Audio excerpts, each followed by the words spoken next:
Bonjour, Mandarine Unique fête ses 3 ans et pour en parler, j'ai le plaisir de recevoir aujourd'hui ces deux gérantes, Joëlle Morlet-Selmer et Diane Bruno. Mesdames, bonjour. Bonjour Dan. Vous allez bien? Très bien, oui. Alors Joëlle, comment va ce fonds?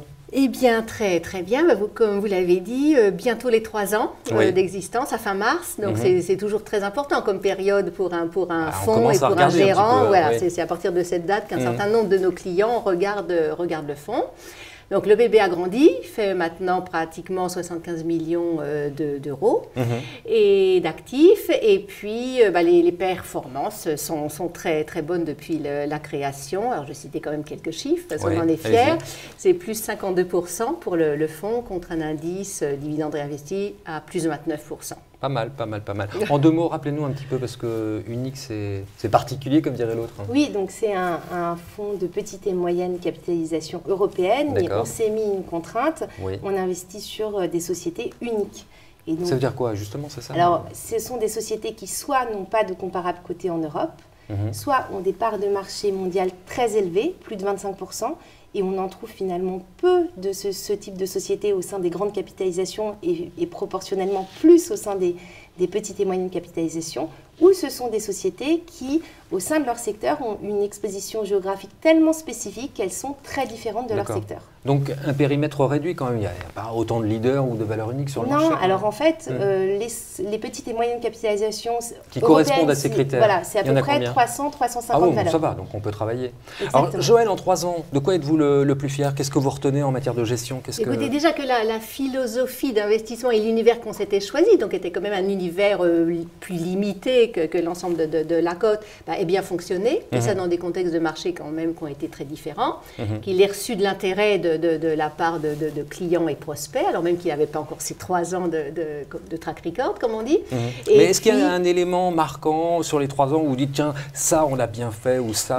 C'était vraiment le fait que, justement, tout ce avec quoi qu'on avait dans la tête en partant ait bien fonctionné. Et donc, ça a abouti à une surperformance régulière du fonds, avec une volatilité très inférieure à celui de l'indice. C'était vraiment ça qu'on avait en tête, puisque vous savez, souvent les petites valeurs, on dit, ah oui, c'est bien, mais assez volatile, fragile, tout ça. Et on voulait montrer que peut-être en se concentrant sur les meilleures d'entre elles, on pouvait faire de la surperformance avec une moindre volatilité. Alors Diane, des exemples vraiment de choses qui ont très bien marché. Alors Dürr, c'est une société allemande, c'est le leader mondial des cabines de peinture à destination de l'industrie automobile.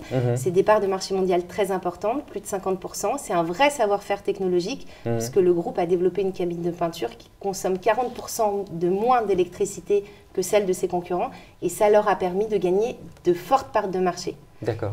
Un autre exemple, ça peut être Azos, une société anglaise. C'est de la vente de vêtements sur Internet.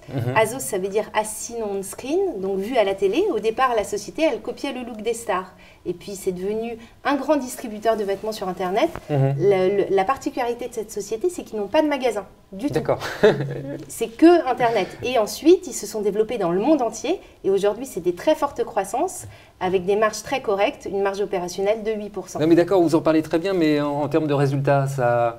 Vous les avez bien achetés? Alors, c'est deux sociétés, depuis qu'elles sont en portefeuille, c'est 300% de performance. Ah oui, d'accord. Et en dépit de ça, on les garde en portefeuille parce que les histoires ne sont pas finies. Il n'y a que vous qui l'avez vu par ce prisme justement de l'unique. S'il n'y avait que nous qui l'avions vu, elles n'auraient pas fait 300% de performance. Donc non, il y a d'autres gens qui en ont profité. Par contre, il fallait savoir les garder en portefeuille. D'accord. C'est ça le plus dur en fin de compte, c'est notre challenge principal. Alors les justement, garder en portefeuille 2013, c'est bon pour vous ou pas? Ça a déjà marché, on est à plus 9% plus 9% depuis le début de l'année. Voilà. Non, et peut-être la seule chose que je voulais dire, c'est que bien sûr, on a beaucoup de sociétés qui sont très internationales, mais qu'il ne faut pas non plus désespérer de l'Europe et des sociétés qui sont 100% européennes. Et nous, dans notre fonds, on a Compu Group, on a Domino Pizza, qui sont pratiquement 100% européennes et qui croissent et performent très bien. Joëlle, merci beaucoup. En tout cas, vous en parlez très bien. Merci beaucoup, Bogdan. Diane, merci aussi à vous et au plaisir de vous retrouver sur ce même plateau toutes les deux dans les mois à venir. Merci. Merci.